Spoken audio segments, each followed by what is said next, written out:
Curious George Goes to the Zoo by Cynthia Platt. This is George. George is a good little monkey and always very curious. Today, George is feeling very excited. The man with the yellow hat was taking him to the zoo.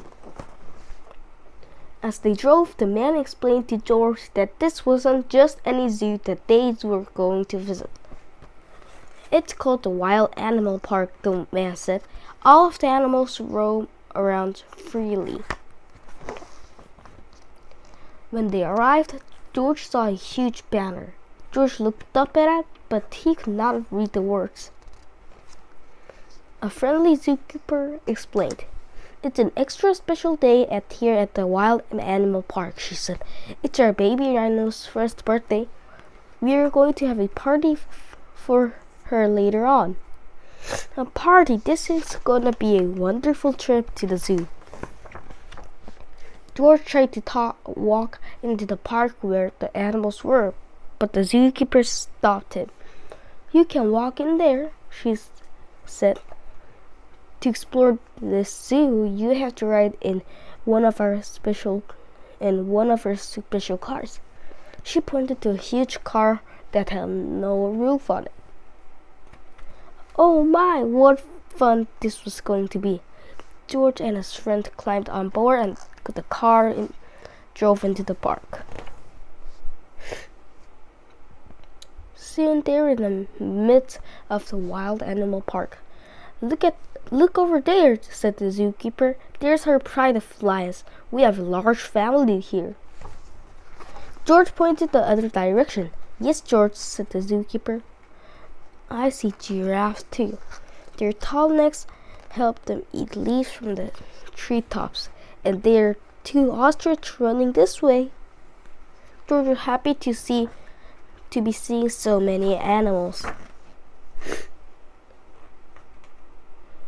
The zoo car drove past a small pond.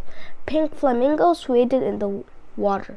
Their heads bobbed up and down as they walked on the spiny legs. The flamingo turned pink because they eat so many tiny pink shrimp, said the zookeeper, but George was not listening. He had never seen flamingos before. He was curious about how those flamingos were moving. He leaned out of the back view of the car as far as he could to take a look. But then, what happened? First, George lost his balance. Then he fell, kerplunk, right out of the zoo car. His friend hadn't noticed that he had fallen. George ran as quickly as a little monkey could toward a pond. The flamingos bobbed their heads and lifted their feet at one at a time. It looked like they were dancing. George danced with them. Suddenly, the water in the pond started to move. Then a hippo popped his head out of under the water. What a surprise! George stopped dancing to take a look. The hippo opened its huge mouth as if it was yawning. George opened his mouth wide too. It was fun to act like a hippo. Just then, George noticed that something was rustling in the reeds near the pond. George was curious. He wanted to see what was there. At an instant, he jumped over to the reeds. He poked his nose inside and saw a baby rhino. The tiny rhino was cute, but she looked like a bit sad and a little bit lonely. George wanted to make that baby rhino feel happy again. He thought, maybe the baby rhino would like the flamingo dance. He jumped and bobbed his head and danced his feet up and down. The baby rhino peeked her head out of the reeds so that she could watch. George danced more and the rhino walked out of the reeds.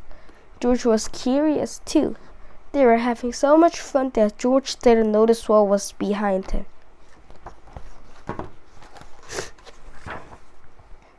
The zookeeper stomped over to George. She did not look happy. The man with the yellow hat was running behind her. "You are a naughty little monkey," said the zookeeper. "You are supposed to stay in the car. You and your friend will have to go now." George walked to the man's side. He waved goodbye to the baby rhino. The man of the zookeeper turned to see whom George was waving to. "The baby rhino. Why, we've been looking for her all day," said the zookeeper. She got separated from her mother. George was glad to see the zookeeper looking happy again. He and the man started walking to the exit. The zookeeper ran to stop it.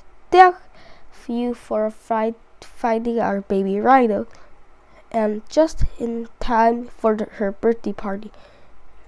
Will you join us for some cake?"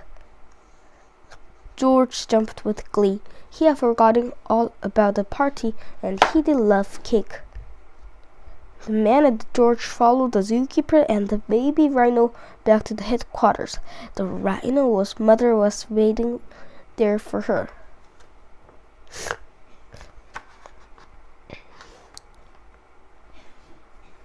The zookeeper brought out a special birthday cake that was shaped like a rhino. George had never seen a cake like that before. "You can have the first piece, George," said the zookeeper. "I also have a special treat just for you." She placed a bunch of bananas in front of him. George was very happy to have a tasty banana, but he saved room for some cake too.